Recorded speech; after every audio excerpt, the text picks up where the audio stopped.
ಎಲ್ರಿಗೂ ನಮಸ್ಕಾರ. ನಾನು ನಿಮ್ಮ ಪ್ರೀತಿಯ ಅನಿತಾ ಶಮಂತ್. ಫ್ರೆಂಡ್ಸ್ ಎಲ್ಲರೂ ಹೇಗಿದ್ದೀರಾ?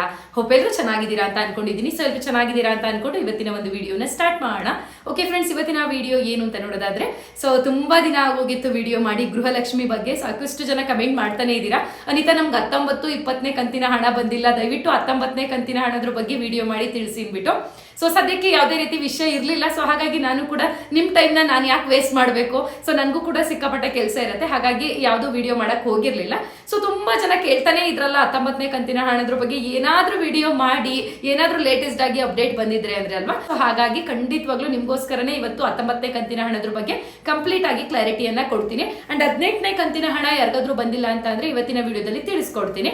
ಸೊ ಅದಿಷ್ಟೇ ಅಲ್ಲ, ಸೊ ಇತ್ತೀಚೆಗೆ ನೀವು ನೋಡ್ತಾ ಇದ್ದೀರಾ, ಕಳೆದ 2 ದಿನಗಳಿಂದ ನ್ಯೂಸ್ ಚಾನೆಲ್ಗಳಲ್ಲಿ ವೈರಲ್ ಆಗ್ತಾ ಇರುವಂತ ವಿಷಯ ಅಂತ ಅಂದ್ರೆ ಚಿನ್ನದ ರೇಟ್ ಅಲ್ಲಿ ಇಳಿಕೆ ಆಗ್ತಾ ಇದೆ, ಅಂದ್ರೆ ಚಿನ್ನ ಅತಿ ಕಡಿಮೆ ಆಗ್ತಾ ಇದೆ. ಸೊ ಬಂಗಾರ ಪ್ರಿಯರಿಗೆ ಬಿಗ್ ಗುಡ್ ನ್ಯೂಸ್ ಅಂತ ಹೇಳ್ಬಿಟ್ಟು ಟೈಟಲ್ ಹಾಕೊಂಡು ವಿಡಿಯೋ ಕೊಡ್ತಾ ಇದ್ದಾರೆ. ಸೊ ನಿಮ್ಗಳಿಗೂ ಅನಿಸ್ತಾ ಇರುತ್ತೆ, ಹಾಗಾದ್ರೆ ಎಷ್ಟೊಂದು ಇಳಿಕೆ ಆಗ್ಬಿಡುತ್ತಾ ಚಿನ್ನದ ರೇಟ್ ಅಂದ್ಬಿಟ್ಟು. ಸೊ ಈಗ ಪ್ರೆಸೆಂಟ್ ಚಿನ್ನದ ರೇಟ್ ಎಷ್ಟಿದೆ, ಹಾಗಾದ್ರೆ ಇಳಿಕೆ ಆದ್ರೆ ಎಷ್ಟು ಆಗತ್ತೆ ಅಥವಾ ಏರಿಕೆ ಆಗತ್ತಾ, ನಮ್ಮ ಚಿನ್ನದ ತಜ್ಞರು ಏನ್ ಹೇಳ್ತಾರೆ ಅನ್ನೋದ್ರ ಬಗ್ಗೆ ಖಂಡಿತವಾಗ್ಲೂ ಇವತ್ತಿನ ವಿಡಿಯೋದಲ್ಲಿ ಕಂಪ್ಲೀಟ್ ಆಗಿ ನೀವು ನೋಡಿದ್ರೆ ಎಲ್ಲಾ ಇನ್ಫಾರ್ಮೇಶನ್ ತಿಳಿಯುತ್ತೆ. ಓಕೆನಾ? ವಿಡಿಯೋನ ಸ್ಟಾರ್ಟ್ ಮಾಡೋಣ. ಅಂಡ್ ಅದಕ್ಕಿಂತ ಮುಂಚೆ ನೀವಿನ್ನು ನಮ್ಮ ಚಾನಲ್ಗೆ ಸಬ್ಸ್ಕ್ರೈಬ್ ಆಗದೆ ನೋಡ್ತಾ ಇದ್ದೀರಾ ಅಥವಾ ಹೊಸದಾಗಿ ಯಾರಾದ್ರೂ ನಮ್ಮ ಚಾನಲ್ ನ ನೋಡ್ತಾ ಇದ್ದೀರಾ ಅಂದ್ರೆ ಅನಿತಾ ಶಮಂತ್ ಯೂಟ್ಯೂಬ್ ಚಾನಲ್ ಹಾಗೆ ಪುಣ್ಯ ಶಮಂತ್ ಯೂಟ್ಯೂಬ್ ಚಾನಲ್ಗೆ ಸಬ್ಸ್ಕ್ರೈಬ್ ಆಗೋದನ್ನ ಮರಿಬೇಡಿ. ಅಂಡ್ ಈಗಾಗಲೇ ಯಾರೆಲ್ಲ ಸಬ್ಸ್ಕ್ರೈಬ್ ಮಾಡಿದೀರಾ ಅವ್ರಿಗೆಲ್ರಿಗೂ ಕೂಡ ಥ್ಯಾಂಕ್ ಯು ಸೋ ಮಚ್ ಅಂತ ಹೇಳ್ತಾ ಪಟ್ಟಂತ ವಿಡಿಯೋನ ಸ್ಟಾರ್ಟ್ ಮಾಡೋಣ. ಫ್ರೆಂಡ್ಸ್, ಈಗ ಮೊದಲನೇದಾಗಿ ಗೃಹಲಕ್ಷ್ಮಿ 19ನೇ ಕಂತಿನ ಹಣದ್ರ ಬಗ್ಗೆ ಮಾತಾಡ್ಬಿಡ್ತೀನಿ. ಸೊ ನಿಮ್ಗೆಲ್ರಿಗೂ ಗೊತ್ತಿರೋ ಪ್ರಕಾರ 19ನೇ ಕಂತಿನ ಹಣ ಅಂತ ಹೇಳಿದ್ರೆ ಅದು ಫೆಬ್ರವರಿ ತಿಂಗಳದು. ಓಕೆನಾ? ಈಗ ಗೃಹಲಕ್ಷ್ಮಿ ಯೋಜನೆ ಹಣ ಯಾವ ರೀತಿ ಕೊಡ್ತಾರೆ ಹೇಳಿ, ಫೆಬ್ರವರಿ ತಿಂಗಳು ಹಣ ಅಂತ ಅಂದ್ರೆ ಅದು ಮಾರ್ಚ್ ತಿಂಗಳಿಗೆ ಬರುತ್ತೆ. ಈಗ 18ನೇ ಕಂತಿನ ಹಣ ಅದು ಜನವರಿ ತಿಂಗಳದು ಫೆಬ್ರವರಿಗೆ ಬರಬೇಕಾಗಿತ್ತು, ಬಟ್ ಮಾರ್ಚ್ಗೆ ಅಂದ್ರೆ ಕಳೆದ ತಿಂಗಳಲ್ಲಿ ಕೊಟ್ಟಿದ್ರು 18ನೇ ಕಂತಿನ ಹಣವನ್ನ. ಈಗ ಫೆಬ್ರವರಿ ತಿಂಗಳದು ಮಾರ್ಚಿಗೆ ಕೊಡಕ್ ಆಗ್ಲಿಲ್ಲ. ಸೊ ಹಾಗಾಗಿ ಏಪ್ರಿಲ್ ತಿಂಗಳಲ್ಲಿ ಕೊಡ್ತೀವಿ ಅಂತ ಹೇಳಿ ಖಂಡಿತವಾಗ್ಲೂ ನಮ್ಮ ಮಹಿಳಾ ಮತ್ತು ಮಕ್ಕಳ ಕಲ್ಯಾಣ ಇಲಾಖೆ ಸಚಿವೆಯಾದಂತ ಲಕ್ಷ್ಮಿ ಹೆಬ್ಬಾಳ್ಕರ್ ಮೇಡಮ್ ಅವರೇ ತಿಳಿಸಿದ್ದಾರೆ. ಹಾಗಾದ್ರೆ ಯಾವಾಗ ಬರುತ್ತೆ ಅನಿತಾ 19ನೇ ಕಂತಿನ ಹಣ ಅಂತ ಹೇಳಿ ನೀವು ಕೇಳೋದಾದ್ರೆ, ಸೊ ಈಗ ಆಲ್ರೆಡಿ ಹಣ ಬಿಡುಗಡೆ ಆಗಿದೆ. ಓಕೆನಾ? ಆದ್ರೆ ನಿಮ್ಮಗಳ ಖಾತೆಗೆ ಬಂದಿಲ್ಲ, ಅದು ಮಹಿಳಾ ಮತ್ತು ಮಕ್ಕಳ ಕಲ್ಯಾಣ ಇಲಾಖೆಗೆ ಹಣ ಫಿನಾನ್ಷಿಯಲ್ ಡಿಪಾರ್ಟ್ಮೆಂಟ್ ಇಂದ ಹೋಗಿದೆ. ಓಕೆನಾ? ಸೊ ಈ ರೀತಿ ಇದ್ದಾಗ ನೀವು ಯಾರು ಭಯ ಪಡೋ ಅವಶ್ಯಕತೆನೂ ಇಲ್ಲ ಅಥವಾ ಯೋಚನೆ ಮಾಡೋ ಅವಶ್ಯಕತೆನೂ ಇಲ್ಲ. ಬರುತ್ತಾ ಗೃಹಲಕ್ಷ್ಮಿ ಅಥವಾ ನಿಂತೋಗ್ಬಿಡುತ್ತಾ, ಈಗ ಬೇರೆ ಅನಿತಾ ಯಾವ್ದು ವಿಡಿಯೋನು ಹಾಕ್ತಾ ಇಲ್ಲ ಅಂತ ಹೇಳಿ ನೀವು ಯಾರು ಯೋಚನೆ ಮಾಡಬೇಡಿ, ಖಂಡಿತವಾಗ್ಲೂ ಹಣ ಬರುತ್ತೆ. ಓಕೆನಾ? ಯಾಕಂದ್ರೆ ಹಣಕಾಸು ಇಲಾಖೆನೇ 19ನೇ ಕಂತಿನ ಹಣಕ್ಕೆ ಬರ್ಬೇಕಾಗಿರೋ 2,500 ಕೋಟಿ ಹಣವನ್ನ ಸೊ ಮಹಿಳಾ ಮತ್ತು ಮಕ್ಕಳ ಕಲ್ಯಾಣ ಇಲಾಖೆಗೆ ಬಿಡುಗಡೆ ಮಾಡಿದ್ದಾರೆ ಅಂತ ಅಂದ್ಮೇಲೆ, ಸೊ ನಿಮ್ಮ ದುಡ್ಡನ್ನ ಮಹಿಳಾ ಮತ್ತು ಮಕ್ಕಳ ಕಲ್ಯಾಣ ಇಲಾಖೆ ಇಟ್ಕೊಂಡು ಏನ್ ಮಾಡುತ್ತೆ, ನಿಮ್ಗಳಿಗೆ ಕೊಡ್ಲೇಬೇಕು.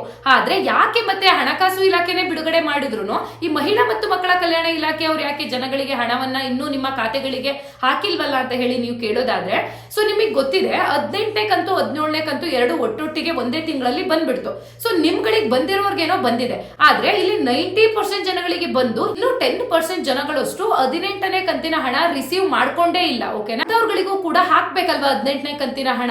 ಸೊ ಯಾಕೆ ಅವ್ರಗಳಿಗೆ ಇನ್ನು 18ನೇ ಕಂತಿನ ಹಣ ಒಂದು 10% ಜನಗಳಿಗೆ ಹಾಕಿಲ್ಲ ಅಂತ ಹೇಳಿದ್ರೆ, ಸೊ ಕೆಲವೊಬ್ರು ಕಮೆಂಟ್ ಮಾಡ್ತಿರ್ತೀರಾ, ಅನಿತಾ ನಾವ್ ಯಾರು GST ಪೇಯರ್ಸ್ ಅಲ್ಲ ಅಥವಾ ಟ್ಯಾಕ್ಸ್ ಕಟ್ಟಲ್ಲ, ಆದ್ರೂ ಕೂಡ ಗೃಹಲಕ್ಷ್ಮಿ ಯೋಜನೆ ಸ್ಟೇಟಸ್ ನ ನಾವು ಚೆಕ್ ಮಾಡ್ಸಕ್ ಹೋದಾಗ ಬೆಂಗಳೂರು ಒನ್ ಅಥವಾ ಕರ್ನಾಟಕ ಒನ್ನಲ್ಲಿ ಸೊ ನೀವು GST ಪೇಯರ್ಸ್ ಅಂತ ತೋರಿಸುತ್ತೆ, ನಾವು ಖಂಡಿತವಾಗ್ಲೂ GST ಕಟ್ತಾ ಇಲ್ಲ ಅಂತ ಹೇಳಿ ಹೇಳ್ತಾ ಇರ್ತಾರೆ. ಸೊ ಅಂತವ್ರಗಳಿಗೆ ತಡ ಆಗಿದೆ.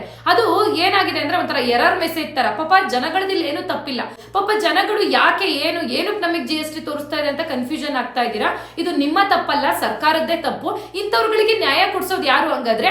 ಸೊ ಸರ್ಕಾರನೇ ಈ ರೀತಿ ತಪ್ಪು ಮಾಡ್ಬಿಟ್ರೆ ಸರ್ಕಾರ ಒಪ್ಕೊಂತ ಇದೆ, ಸೊ ಏನೋ ಮಿಸ್ಕಮ್ಯುನಿಕೇಶನ್ ಆಗ್ಬಿಟ್ಟಿದೆ ಅಥವಾ ಏನೋ ತಪ್ಪಾಗ್ಬಿಟ್ಟಿದೆ, ಟೆಕ್ನಿಕಲಿ ಎರರ್ ಬಂದ್ಬಿಟ್ಟಿದೆ, ಹಂಗಾಗಿ GST ಪೇಯರ್ಸ್ ಅಂತ ಹೇಳ್ಬಿಟ್ಟು GST ಅಲ್ಲದೆ ಹೋದ್ರು ಕೂಡ ತೋರಿಸ್ತಾ ಇದೆ. ಅಂತವ್ರದ್ದೆಲ್ಲರದು ಕೂಡ ನಾವೀಗ ಪರಿಶೀಲನೆ ನಡೆಸ್ತಾ ಇದೀವಿ.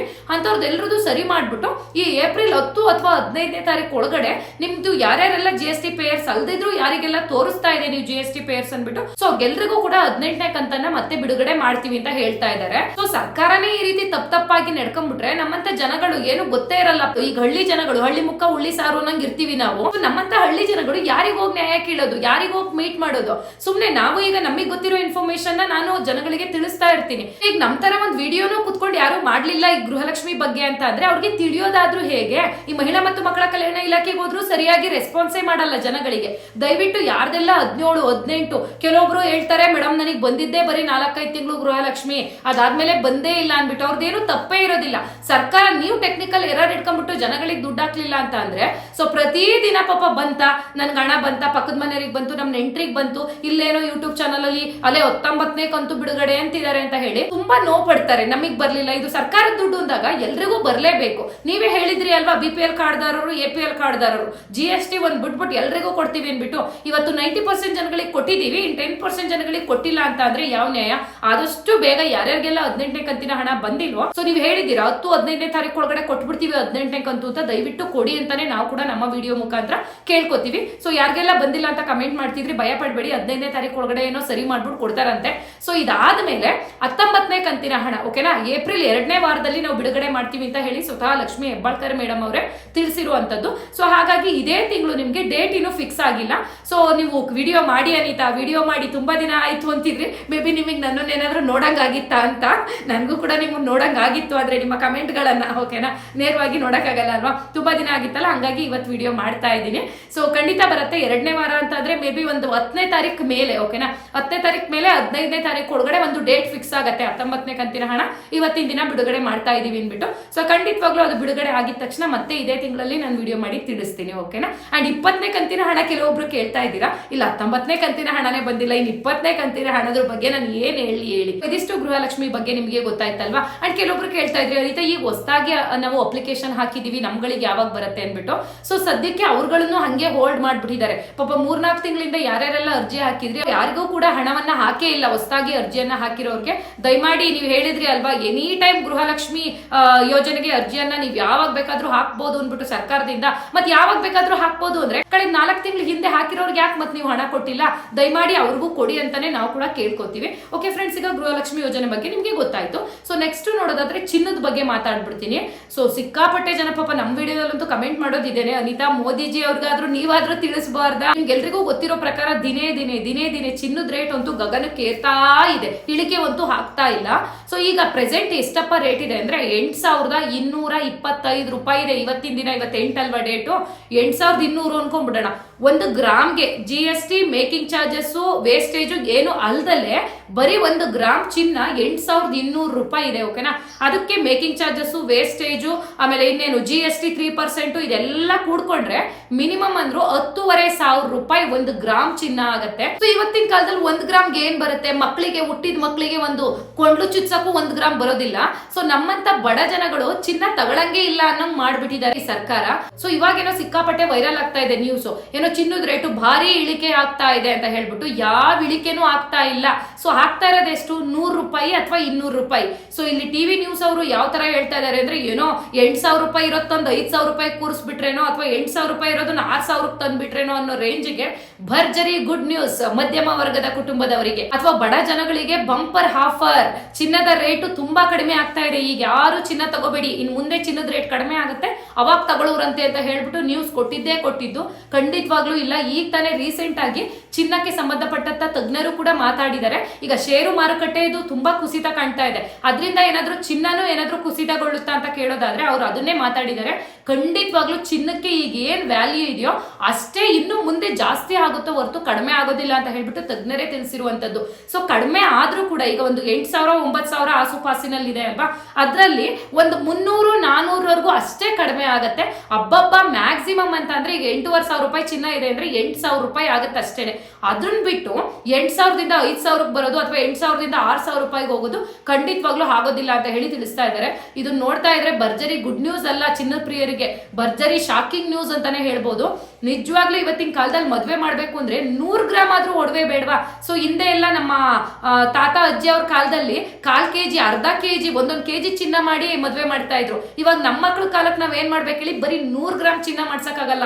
100 ಗ್ರಾಮ್ ಚಿನ್ನಕ್ಕೆ ಮಿನಿಮಮ್ ಅಂದ್ರೆ 10-12 ಲಕ್ಷ ರೂಪಾಯಿ ಆಗುತ್ತೆ. ನಾವ್ ಇಡೀ ಜೀವನ ಎಲ್ಲ ದುಡಿದ್ರು ಕೂಡ 20 ಲಕ್ಷ ದುಡ್ದಿರ್ತೀವೇನೋ, ಮನೆ ಸಂಸಾರ ಏನು, ಮಕ್ಳನ್ನ ಓದ್ಸೋದೇನು, ಮಕ್ಳನ್ನ ಮದ್ವೆ ಮಾಡೋದೇನು, ಇನ್ ಚಿನ್ನ ಇನ್ನೆಲ್ಲಿ ಮಾಡಿಸ್ಕೊಂಡ್ವಿ? ಬರೀ 100 ಗ್ರಾಮ್ಗೆ 10 ಲಕ್ಷ 12 ಲಕ್ಷ ಅಂತ ಅಂದ್ರೆ ಸೊ ಇವತ್ತಿನ ಕಾಲದಲ್ಲಿ 100 ಗ್ರಾಮ್ ಚಿನ್ನ ಮಾಡಿಸಿ ಮದ್ವೆ ಮಾಡೋನೆ ಅತಿ ದೊಡ್ಡ ಶ್ರೀಮಂತ ಅನ್ನೋಂಗ್ ಆಗಿದೆ. ಸೊ ದಯಮಾಡಿ ಚಿನ್ನದ ರೇಟ್ ಅಟ್ಲೀಸ್ಟ್ 5,000 ರೂಪಾಯಿಗೆ ಬಂದ್ಬಿಟ್ರೆ ಎಷ್ಟೋ ಜನಗಳಿಗೆ ಇದು ಅನುಕೂಲ ಆಗುತ್ತೆ ಅನ್ನೋದು ನನ್ನ ಅಭಿಪ್ರಾಯ. ಸೊ ಎಲ್ಲರೂ ಕೂಡ ಏನಾದ್ರೂ ಒಂದು ಕಮೆಂಟ್ ಮಾಡಿ, ಅಟ್ಲೀಸ್ಟ್ 5,000 ಆಗ್ಬೇಕು ಅಂತಾನೋ ಅಥವಾ 6,000 ಆಗ್ಬೇಕು ಅಂತಾನೋ. ಅಟ್ಲೀಸ್ಟ್ ನಮ್ಮ ಜನಗಳು ಈ ರೀತಿ ಕಮೆಂಟ್ ಮಾಡೋದ್ರಿಂದ ಏನಾದ್ರೂ ಸರ್ಕಾರ ಒಂದು ಒಳ್ಳೆ ನಿರ್ಧಾರಕ್ಕೆ ಸರ್ಕಾರಕ್ಕೆ ಬರುತ್ತಾ ನಾವು ಕೂಡ ಕಾಯ್ದು ನೋಡೋಣ. ಓಕೆನಾ, ಸದ್ಯಕ್ಕೆ ಅವರೇ ಹೇಳ್ತಾ ಇದ್ದಾರೆ ಚಿನ್ನದ ರೇಟ್ ಕಡಿಮೆ ಆಗಲ್ಲ ಅಂತ ಅಂದ್ಬಿಟ್ಟು. ಕಮೆಂಟ್ ಮಾಡೋದನ್ನ ಮಾಡೋಣ. ಕಮೆಂಟ್ ಮಾಡೋದಕ್ಕೆ ನಾವು ದುಡ್ಡು ಕೊಡ್ಬೇಕಾ? ಅಟ್ಲೀಸ್ಟ್ ನಮ್ಮ ಮನಸ್ಸಿನಲ್ಲಿ ಏನಂತ ಇದೆ ಅನ್ನೋದನ್ನಾದ್ರೂ ನಾವು ನೇರವಾಗಿ ಸರ್ಕಾರಕ್ಕೆ ಹೋಗಿ ಮಾತಾಡ್ ಬರಕ್ ಆಗೋದಿಲ್ಲ. ಈ ರೀತಿ ಪಬ್ಲಿಕ್ ಅಲ್ಲಿ ವಿಡಿಯೋ ಹಾಕಿದಾಗ ಅಟ್ಲೀಸ್ಟ್ ನೀವು ಕಮೆಂಟ್ ಮಾಡಿದ್ರೆ ಈ ತರ ವಿಡಿಯೋಸ್ಗಳು ಸರ್ಕಾರಕ್ಕೂ ಮುಟ್ಟುವಂತ ಚಾನ್ಸಸ್ ಇರುತ್ತೆ. ಓಕೆನಾ. ಓಕೆ ಫ್ರೆಂಡ್ಸ್, ಇದಾಗಿತ್ತು ಚಿನ್ನದ್ದು ಮತ್ತೆ ಗೃಹಲಕ್ಷ್ಮಿ ಬಗ್ಗೆ ವಿಡಿಯೋ. ಸೊ ನೆಕ್ಸ್ಟ್ ನೋಡೋದಾದ್ರೆ, ನಾನು ಇವತ್ತು ವೇರ್ ಮಾಡಿರುವಂತ ಡ್ರೆಸ್ ಬಗ್ಗೆ ಖಂಡಿತವಾಗ್ಲೂ ಕೇಳ್ತೀರಾ, ಅನಿತಾ ಎಲ್ಲಿ ತಗೊಂಡ್ರಿ ಅಂತ ಹೇಳ್ಬಿಟ್ಟು. ಸೊ ನಾನು ಈ ಡ್ರೆಸ್ ನ ತಗೊಂಡಿರೋದು ಮೀಶೋದಲ್ಲೇನೆ. ಸೊ ಡ್ರೆಸ್ ಲಿಂಕ್ ಬೇಕು ಅಂತ ಹೇಳಿದ್ರೆ ನನ್ನ ಕಮೆಂಟ್ ಬಾಕ್ಸ್ ನಲ್ಲಿ ಕೂಡ ಕೊಟ್ಟಿರ್ತೀನಿ. ಸೊ ಖಂಡಿತ ಆ ಲಿಂಕ್ ಮೇಲೆ ಕ್ಲಿಕ್ ಮಾಡಿ ಇಷ್ಟ ಆಯ್ತು ಅಂದ್ರೆ ನೀವು ಕೂಡ ಪರ್ಚೇಸ್ ಮಾಡಬಹುದು. ಅಂಡ್ ಡಿಸ್ಕ್ರಿಪ್ಷನ್ ಬಾಕ್ಸ್ ನಲ್ಲೂ ಕೂಡ ಲಿಂಕ್ ಕೊಟ್ಟಿರ್ತೀನಿ. ತುಂಬಾನೇ ಚೆನ್ನಾಗಿದೆ ಡ್ರೆಸ್, ತುಂಬಾ ಕಡಿಮೆ ದುಡ್ಡು. ಹಾಗೆ ಪುಣ್ಯ ಶಮಂತ್ ಯೂಟ್ಯೂಬ್ ಚಾನಲ್ ಅಲ್ಲೂ ಕೂಡ ನಾನು ಇವತ್ತು ಮೀಶೋ ಡ್ರೆಸ್ ಕಲೆಕ್ಷನ್ಸ್ ಮತ್ತೆ ಸ್ಯಾರಿ ರೆಡಿಮೇಡ್ ಬ್ಲೌಸ್ ವಿಡಿಯೋನ ಅಪ್ಲೋಡ್ ಮಾಡಿದ್ದೀನಿ. ಸಿಕ್ಕಾಪಟ್ಟೆ ಕಡಿಮೆ ದುಡ್ಡಿಗೆ ತುಂಬಾನೇ ಬ್ಯೂಟಿಫುಲ್ ಆಗಿರುವಂತ ಕಲೆಕ್ಷನ್ಸ್ ನಾನು ಇವತ್ತಿನ ವಿಡಿಯೋದಲ್ಲಿ ತೋರಿಸಿದ್ದೀನಿ. ಸೊ ಯಾರಿಗಾದ್ರೂ ಟೈಮ್ ಇತ್ತು, ಇಂಟ್ರೆಸ್ಟ್ ಇತ್ತು ಅಂತ ಹೇಳಿದ್ರೆ ಇವತ್ತು ಪುಣ್ಯ ಶಮಂತ್ ಯೂಟ್ಯೂಬ್ ಚಾನಲ್ ಅಲ್ಲಿ ವಿಡಿಯೋ ಅಪ್ಲೋಡ್ ಮಾಡಿದ್ದೀನಿ. ಖಂಡಿತವಾಗ್ಲೂ ನೋಡಿ. ಇಷ್ಟ ಆಯ್ತು ಅಂತ ಅಂದ್ರೆ ಎಲ್ಲಾ ಡ್ರೆಸ್ಸು ಸ್ಯಾರಿಗಳದ್ದು ಕೂಡ ಪುಣ್ಯ ಶಮಂತ್ ಯೂಟ್ಯೂಬ್ ಚಾನಲ್ ವಿಡಿಯೋದಲ್ಲಿ ಕಮೆಂಟ್ ಬಾಕ್ಸ್ ನಲ್ಲಿ ಎಲ್ಲಾ ಡ್ರೆಸ್ ಗಳದ್ದು ಲಿಂಕ್ ಕೊಟ್ಟಿರ್ತೀನಿ. ಸೊ ಇಷ್ಟ ಆಯ್ತು ಅಂದ್ರೆ ಪರ್ಚೇಸ್ ಮಾಡೋದನ್ನ ಮರಿಬೇಡಿ. ಓಕೆನಾ. ಓಕೆ ಫ್ರೆಂಡ್ಸ್, ಹಾಗಾದ್ರೆ ನಾನು ನಿಮಗೆ ನೆಕ್ಸ್ಟ್ ವಿಡಿಯೋದಲ್ಲಿ ಮತ್ತೆ ಸಿಗ್ತೀನಿ. ಅಂಡ್ ಇವತ್ತಿನ ವಿಡಿಯೋದಿಂದ ನಿಮಗೆ ಸ್ವಲ್ಪನಾದ್ರೂ ಇನ್ಫಾರ್ಮೇಶನ್ ಸಿಕ್ತು, ಯೂಸ್ಫುಲ್ ಆಯ್ತು ಅಂದ್ರೆ ಪುಟ್ಟದೊಂದು ಲೈಕ್ ಮಾಡೋದನ್ನ ಮರಿಬೇಡಿ. ಅಂಡ್ ಇನ್ನು ಯಾರಾದ್ರೂ ನಮ್ಮ ಚಾನಲ್ಗೆ ಸಬ್ಸ್ಕ್ರೈಬ್ ಆಗದೆ ನೋಡ್ತಾ ಇದ್ದೀರಾ ಅಂದ್ರೆ ಸಬ್ಸ್ಕ್ರೈಬ್ ಮಾಡ್ಕೊಳ್ಳಿ. ಹಾಗಾದ್ರೆ ನೆಕ್ಸ್ಟ್ ವಿಡಿಯೋದಲ್ಲಿ ಮತ್ತೆ ಸಿಗೋಣ. ಅಲ್ಲಿವರೆಗೂ ಇವತ್ತಿನ ವಿಡಿಯೋ ಯಾರೆಲ್ಲ ನೋಡಿದ್ರೆ ಅವ್ರಿಗೆಲ್ಲರಿಗೂ ಕೂಡ ಹೃದಯಪೂರ್ವಕ ಧನ್ಯವಾದಗಳು.